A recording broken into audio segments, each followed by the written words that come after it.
Welcome back to Alchemy Uncensored podcast. It's incredible that we're already in our 4th season, and we're excited to continue bringing you honest conversations, fresh perspectives, and valuable insights from leaders across the UAE's finance and tax sector. I'm Conor McHugh, the founder of Alchemy Search. And before we dive into today's conversation, we're excited to announce our partnership with Alan, the Middle East's leading corporate card and expense management platform. Alan helps companies eliminate petty cash, reimbursements, and manual reconciliations by automating expense tracking, approvals, and accounting. So finance get more control and visibility without the manual work.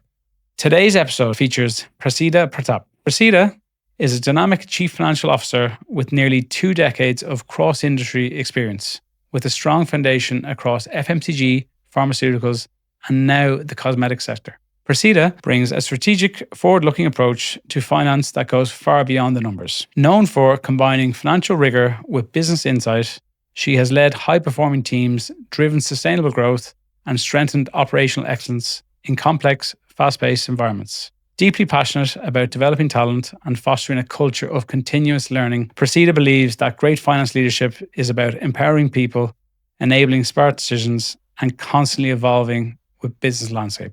We're excited to dive into her journey, leadership philosophy, and the lessons she's learned along the way. So Prasidha, how are you? Good. Thank you for having me. No, pleasure to have you. I know we've been a little nervous, but I've made a few mistakes already to put you at ease. It. Yeah, no, it's okay. Yeah, look, quite keen just to have a nice open conversation. I know you're actually a Dubai baby. Yep. One of the few. One of the few, yeah. So I think let's kick off with that then. Do you want to give our listeners a bit of a high-level overview of yourself? Sure. How you found the seat you're in today? Yeah, absolutely. I was actually born in Muscat, Oman. Moved here when I was 4. My parents got some great opportunities here. They left India when they were in their 20s. So we came here, we started our lives, went to school here. Then I went to Canada for college, worked there for about 4.5 years, and then came back home. My family still lives here. My husband's family lives here. So Dubai is very much what we really call home. And after that, I started working at a company here called Amgen. Mm-hmm. I'd worked at Kraft and then Mondelez in Canada before that.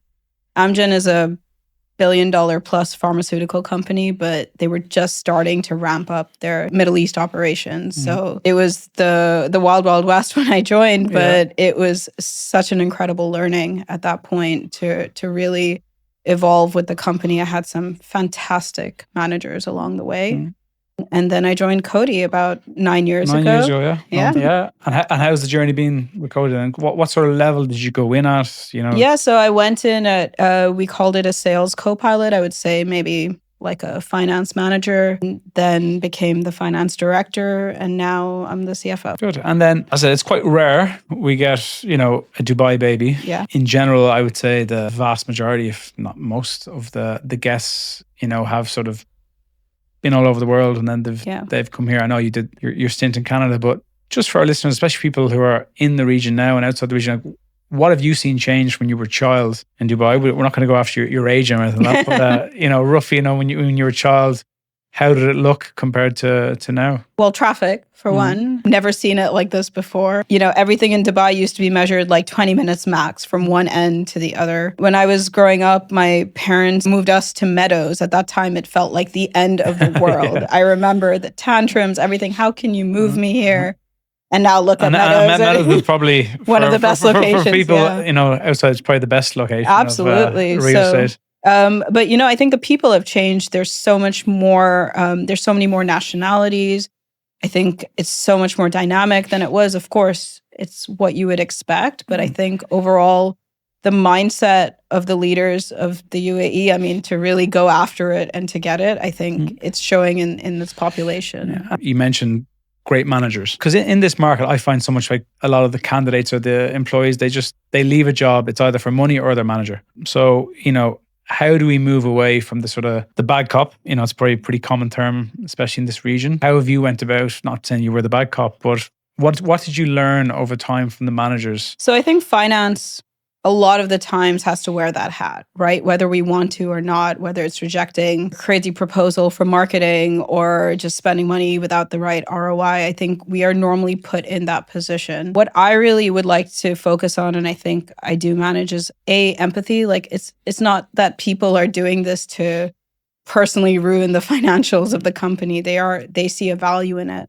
So you really need to listen to the other side of the story. There are times that things might be to build brand equity, not necessarily to deliver the bottom line. And you have to have the right balance depending on where your company is in its journey. But I think I really do try and partner with my commercial organization. I think it's very important. If you're constantly the bad cop, they will either not come to you, not work with you to make a bad situation better, or they'll just try to do it in a way that's not compliant. Then, you have a bigger problem at the end of the day. So I really think you need to build that relationship with your commercial function.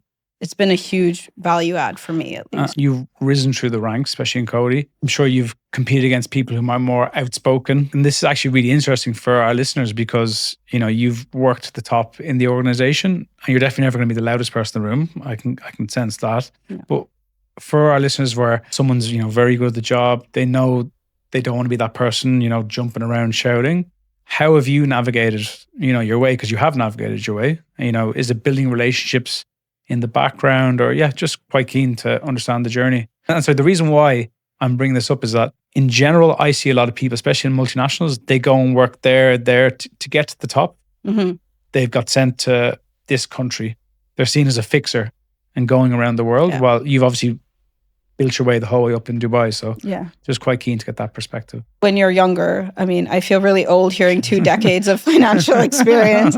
But when you're younger, honestly, you will do everything for everyone, right? That is the reality. You will kill yourselves on weekends till 10 p.m. because you want to be everyone's, especially in finance, you want to be everyone's business partner.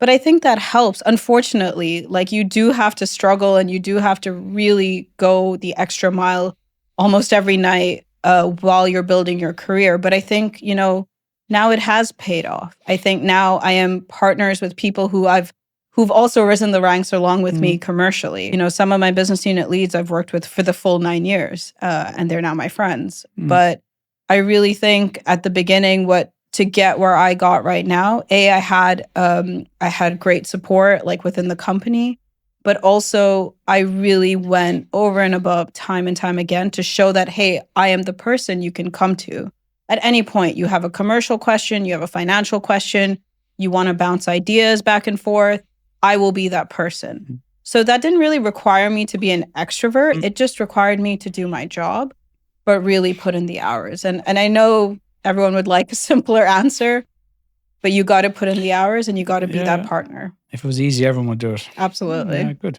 And then what I want to dig into now is I would imagine, and you probably didn't maybe see it as much, but you were growing up here and, this region, it's so diverse, it's getting even more diverse. And I'm not sure, again, I wasn't here when you were a child, but I would imagine most companies were led by males.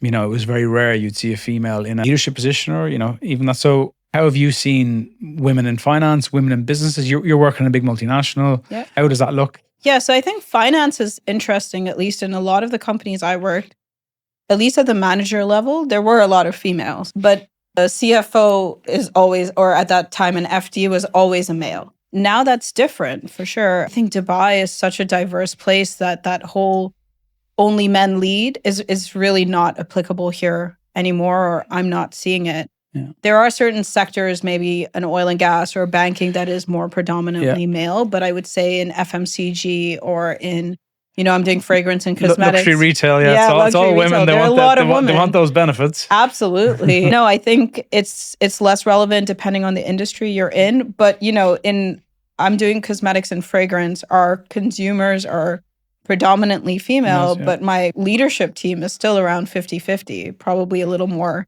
weighted to the males. But that's not a bad thing. It's a different perspective. But there are more females now in the workforce and definitely more females at the top. And I think the females have a different way of bringing their point across, but just as effective. Yeah, we've done a few events recently and there's been there's loads of females I was really surprised. I mean, you're the CFO networking event. I'm like, oh, look at that mix. We are there. Yeah. It's so nice to see, right? Because I think women and men do approach things differently. Yeah. I think there's a bit of biology in that. There is definitely more male accountants in Dubai. Yes. You know, we see that. But in general, our stats that we do quarter to quarter, it is always sort of 45 to 50% of female. And Dubai or UAE in general, it is very transparent what companies want. You know, it's made very clear for the good and for bad, and you know what they want. And it's a rare situation where we hear it has to be a male. And I think there's a lot of company culture in that as well. So it really depends, your GM, your HRD, like what is their point of view? Because I'm sure there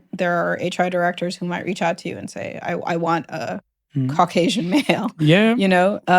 But and again, I think the world has evolved that the loudest voice in the room, if that is a male, is not necessarily the correct voice. That's not what we expect anymore. So I think it's changed a bit. It is changing. This leads us nicely into the hot topic, which is AI. You're obviously in a big multinational. I imagine there's a lot of conversations happening across the board. So, you know, let's go through. There's a few different areas we can touch on here, but what's your view on it? I think most people who work in multinationals will feel limited by the tools they can use because of data privacy. So we cannot use, unless your company has inked a deal, we cannot use Gamma for PowerPoints, for example, or we can't use ChatGPT. We have to use Copilot. So, you know, you think, oh, AI, the world is my oyster with all these AI tools, but unfortunately it's not.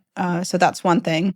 I was a bit taken back. I'm like, oh yes, I can't use any, like half the things that are out there that are really good, I can't use. There's a lot of conversations. So my company actually just signed a deal with an AI company. So we are really trying to integrate it in people's daily lives. In finance, it's a bit difficult. I would say quite openly. I think there are so many processes that are manual in finance. I mean, we have SAP, we have all the latest, you know, ERPs and tools. It's natural that stuff is manual, right? You can't move away from that in finance. And I've really tried to see all these manual reports that the team does. How can we automate it through AI? And to be honest, I haven't cracked it yet. And I'm working, you know, I'm trying to ask my team, like, let's set up 2 days, lock ourselves in a room and just see out of the 50 reports that you produce a month, can we make 5 automated? You know, let's start there. So hopefully it's a journey, but I think there's a lot there. I just think you need to learn how to use it. And it's not just, you know, I want to go to Amsterdam for 4 days, please plan my itinerary. Yeah, that's easy.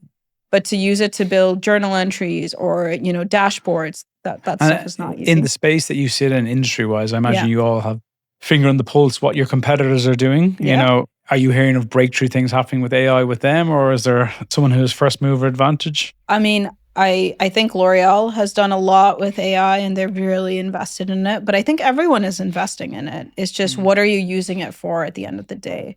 I know Cody is focused a lot on, you know, using it for R&D and using it for automating processes, coming out with dashboards. So there are a lot of different spaces within a company you can use it for.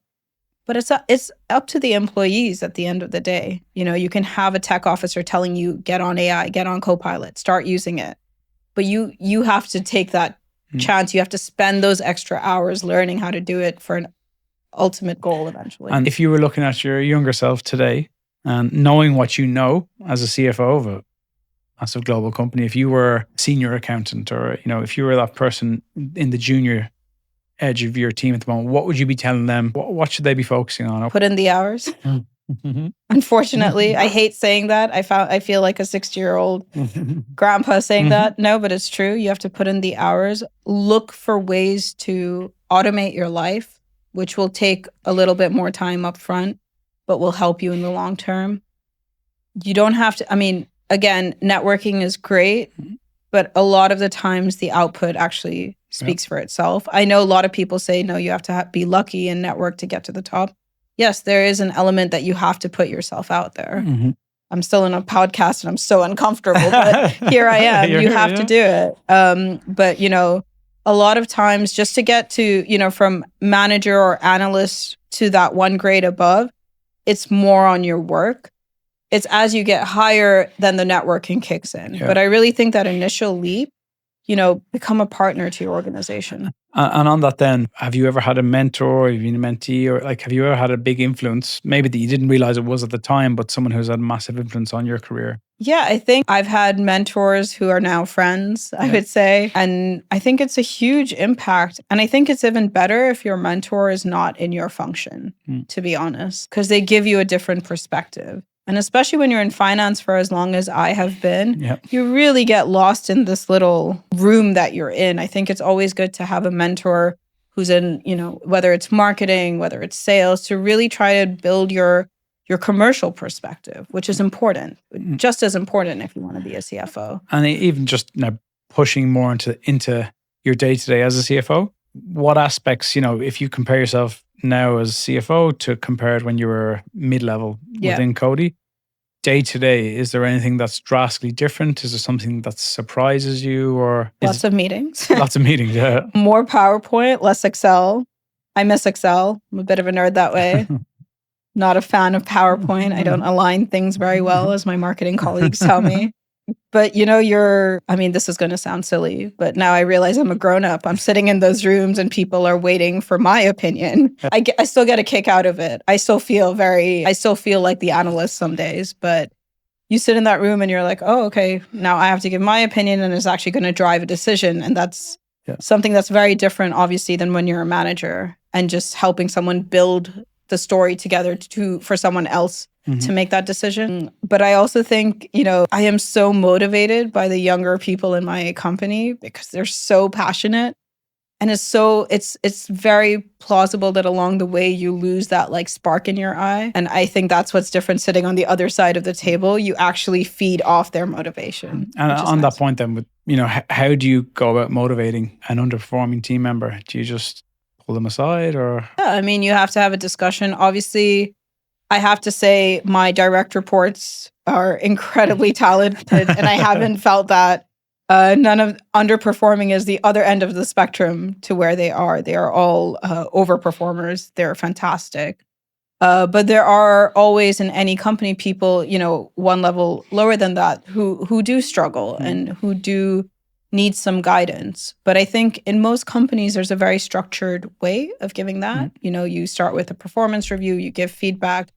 And at the end, if it's not working, it's not working. And it's not working for either of you, right? You don't want someone to stay who's miserable and demotivated. That's the worst. That's toxic. Yeah. And then what are the sort of common attributes you've seen for, successful leaders in today's world? I think I said it earlier, empathy.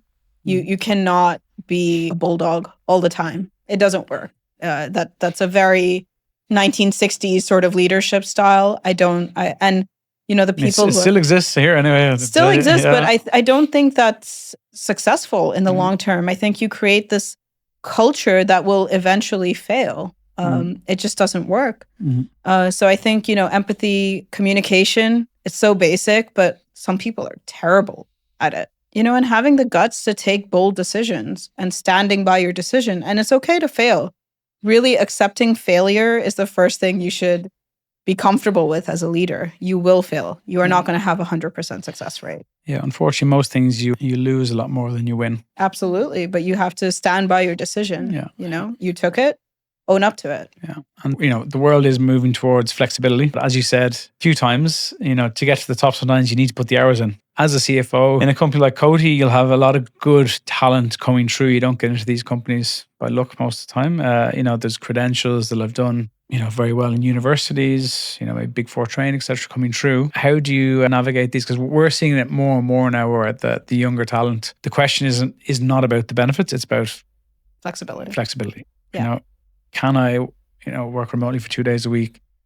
Can I go home to my home country for a month in the summer? Yeah. I'm not asking you to give me the policies at Coty, but how have you went about that, or what's been the feel? Yeah, I'm actually maybe more on the side that I don't think putting in the work and the time has to be in the office, to be honest.